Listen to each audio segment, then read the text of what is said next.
Selamat datang kembali di channel Mr. English. Pada kesempatan kali ini, kita akan membahas satu topik grammar yang bernama verb atau kata kerja.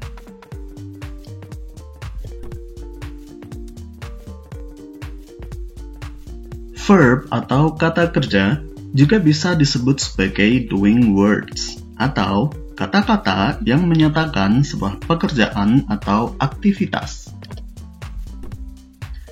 Verb ada 3 jenis. Yang pertama adalah linking verbs, kemudian auxiliary verbs, yang ketiga adalah action verbs. Linking verbs atau kata-kata kerja penghubung memiliki beberapa bentuk. Bentuk yang pertama adalah bentuk to be, yang terdiri dari is, am, are, was, were, been, being. Biasanya mereka diterjemahkan ke dalam bentuk bahasa Indonesia sebagai adalah, atau kadang-kadang mereka juga tanpa makna karena fungsinya sebagai penghubung. Kemudian sensation, contoh katanya adalah feel, merasa, look, terlihat, smell, berbau, sound, berbunyi, taste, terasa. Bentuk yang ketiga yaitu being, terdiri dari beberapa kata, misalnya seem, nampaknya atau nampak, turn, berubah, remain, menjadi, act, bertindak, appear, nampak, become, menjadi. Contoh penggunaan kata to be dalam kalimat, contohnya adalah the tree is tall and strong. Pohon itu tinggi dan kuat. Is di sini tidak kita terjemahkan menjadi adalah karena memang dalam bahasa Indonesia kita tidak mengatakannya seperti itu. Jadi memang ini fungsinya sebagai penghubung saja. Kemudian contoh dari sensation kita menggunakan kata look. The birds look small. Burung-burung itu terlihat kecil. Contoh kata dalam klasifikasi being ini kita memakai kata seems. The man seems so scared of height. Laki-laki itu nampak sangat takut ketinggian. Bentuk auxiliary verbs yang pertama adalah general auxiliary. Contohnya do, does, did, have, had. Nah, ini biasanya artinya adalah benar-benar atau mereka hanya sebagai penanda tenses saja. Misalkan do sama does sama have itu adalah penanda tenses masa sekarang atau present tense. Kemudian did sama had itu adalah penanda tenses masa lampau atau past tense atau juga perfect. Nanti akan ada pembahasan tersendiri tentang jenis-jenis tenses. Kemudian bentuk auxiliary yang kedua yaitu adalah modal.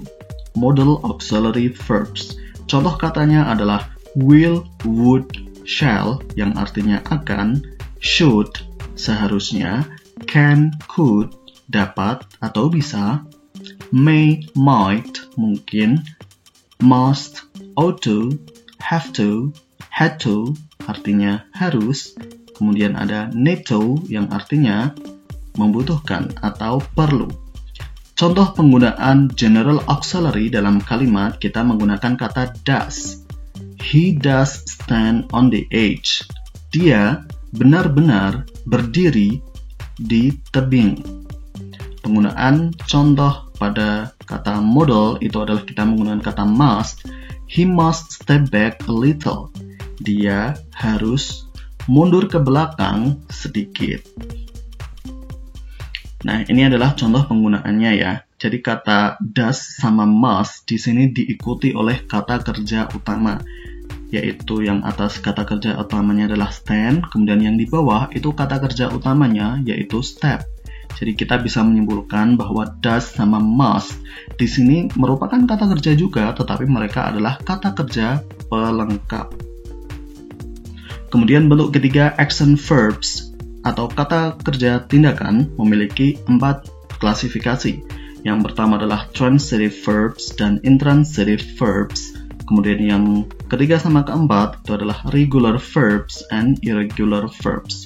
Ini transitive dan intransitive itu mereka berpasangan karena artinya itu saling konotatif. Kemudian regular verbs dan irregular verbs itu juga maknanya saling konotatif.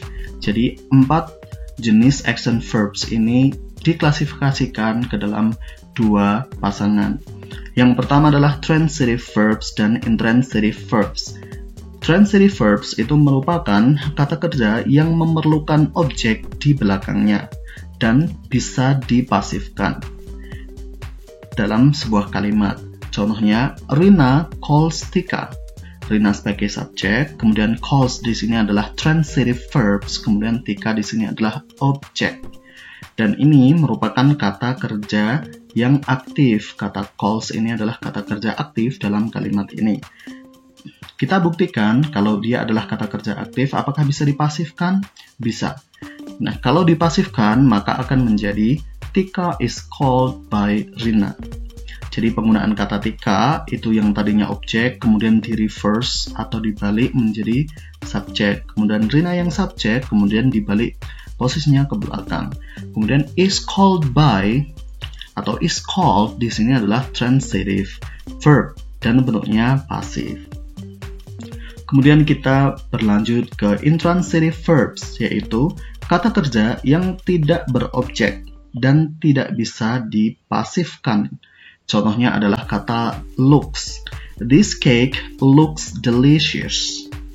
Looks di sini sifatnya intransitive dan tanpa objek. Jadi delicious di sini bukan objek, tetapi dia adalah kata sifat.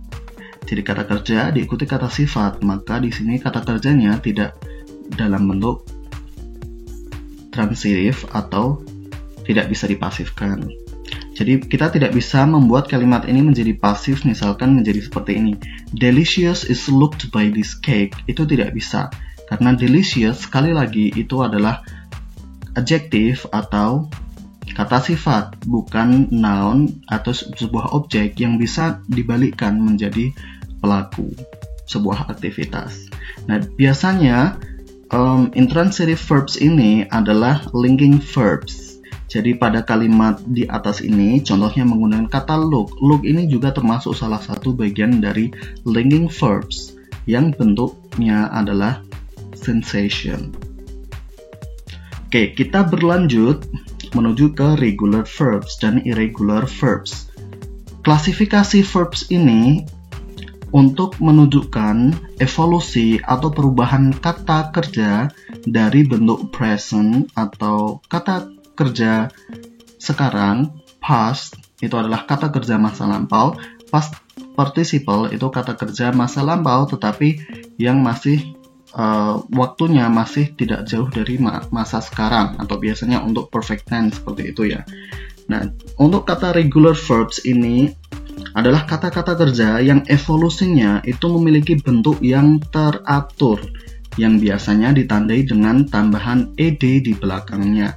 Jadi misalkan kata act, bake, behave, close, compare, compete, die itu termasuk contoh regular verbs.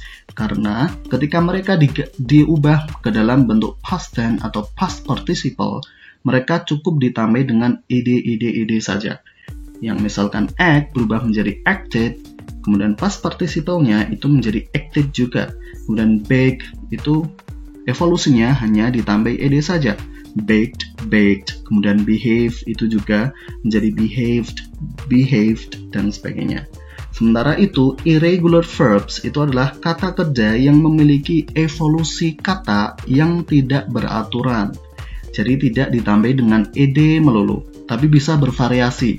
Contohnya adalah kata bear, itu past tense-nya bukan beard, bukan bear tambah ed, tetapi menjadi bore. Sementara past participle-nya itu menjadi born. Kemudian contoh yang lain adalah kata beat misalkan. Ini juga tidak menjadi beaten, tetapi masih sama menjadi beat.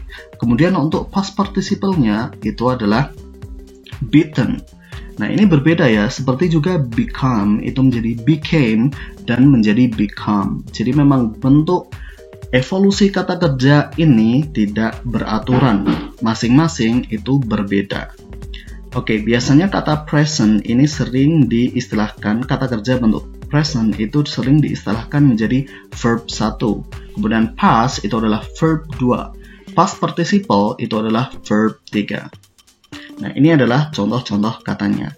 Nah, sekarang kita akan berlatih menggunakan klasifikasi kata kerja ini untuk menguji apakah kita telah paham atau belum.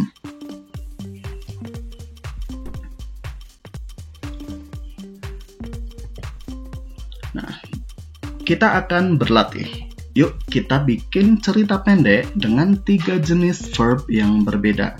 Nah, ini sudah diberikan contoh, jadi sudah ada 3 kalimat. Kalimat ini merupakan sebuah cerita ya, meskipun dinomori 1, 2, 3, tapi mereka adalah sebuah cerita.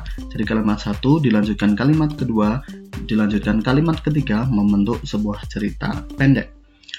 Kalimat pertama yaitu Fatih is a very talented artist. Kemudian he can sing and dance well at the same time.